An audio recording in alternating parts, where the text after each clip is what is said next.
Qu'est ce que le syndrome du membre fantôme? Le syndrome du membre fantôme est une condition inconfortable pour les personnes qui souffrent d'amputation. Il n'existe pas encore de traitement spécifique, mais des avancées ont été réalisées dans l'approche pour atténuer les souffrances. Le syndrome du membre fantôme se manifeste lorsqu'une personne souffre d'une amputation et, malgré cela, continue à avoir des sensations à cet endroit. Bien que le membre amputé n'existe pas, pour le cerveau cette partie du corps est toujours présente.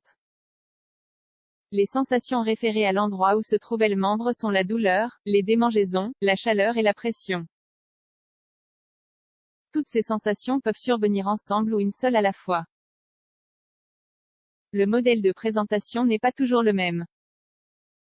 Par ailleurs, le syndrome du membre fantôme fut décrit par le médecin Silas Weir Mitchell. Ce professionnel s'occupait des soldats de la guerre civile américaine dont beaucoup étaient amputés à cause des vicissitudes de la guerre.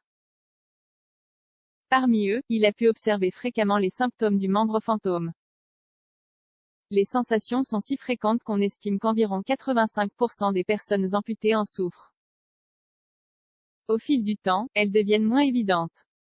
Cependant, elles peuvent durer des décennies après l'amputation. Forme de présentation du syndrome du membre fantôme.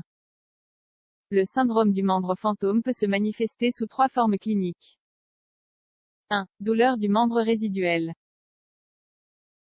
Lorsqu'un membre est amputé, il reste un moignon. Ce moignon dispose de terminaisons nerveuses et peut produire une douleur qui simule dans le cerveau l'emplacement de la partie du membre qui n'est plus là.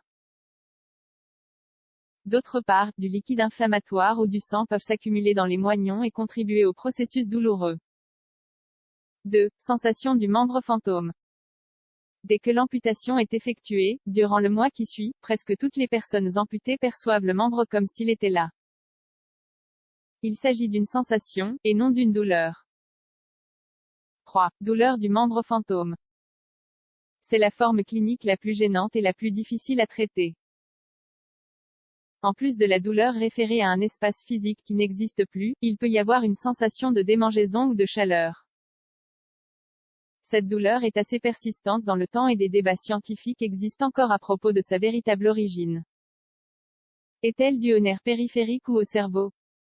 Quelles sont les causes de ce syndrome?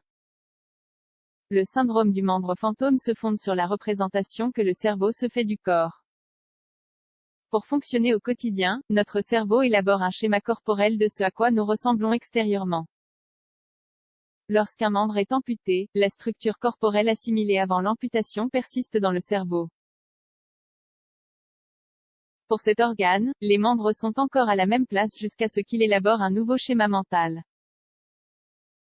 L'élaboration du nouveau schéma est lente et les signaux sont confus pour les neurones. Toutes les nouvelles informations sensorielles submergent le cerveau qui doit réapprendre dans quel corps il se trouve. D'un point de vue neurologique, nous parlons de la mémoire somatosensorielle. Cette mémoire du système nerveux s'alimente, dès notre conception, par les sensations que nous percevons. Autrement dit, les expériences douloureuses qui nous serrent, nous apportent de la chaleur, du froid ou qui causent des démangeaisons, aident le corps à sentir et percevoir. Symptômes du syndrome du membre fantôme. Les signes de la présence du syndrome du membre fantôme sont rapportés par le patient. Le médecin parvient au diagnostic grâce aux sensations référées du patient sur le membre amputé. Parmi les symptômes les plus communs, nous trouvons généralement douleur, démangeaison, températures extrêmes de froid et de chaud, sensation que le membre inexistant réalise une certaine action, comme bouger les doigts ou prendre une position particulière. Invagination, sensation que le membre manquant se raccourcit. Traitement possible. Il existe 2 façons d'aborder le syndrome du membre fantôme. En général, les 2 approches doivent être combinées. L'une est pharmacologique et l'autre est l'usage de thérapies et de techniques. L'approche pharmacologique fait appel aux analgésiques et aux coadjuvants. Des antidépresseurs, neuroleptiques et régulateurs de la transmission neuronale sont donc utilisés, avec une efficacité différente. Quant aux thérapies non pharmacologiques, on utilise la kinésithérapie, la stimulation électrique, la thérapie miroir pour les neurones, le miroir du système nerveux et même une chirurgie cérébrale. Dans tous les cas, il n'existe pas de technique qui se soit avérée entièrement efficace pour apaiser les symptômes. Des études scientifiques suggèrent qu'une gestion correcte de la douleur post-opératoire à l'amputation aiderait. De même, l'utilisation d'une anesthésie locale continue préopératoire au moment de la chirurgie est envisagée. Cette approche n'est pas facile, mais les recherches se poursuivent. Enfin, les avancées réalisées dans la connaissance des causes ainsi que la physiopathologie du cerveau ont permis de progresser dans la découverte de l'origine du syndrome du membre fantôme.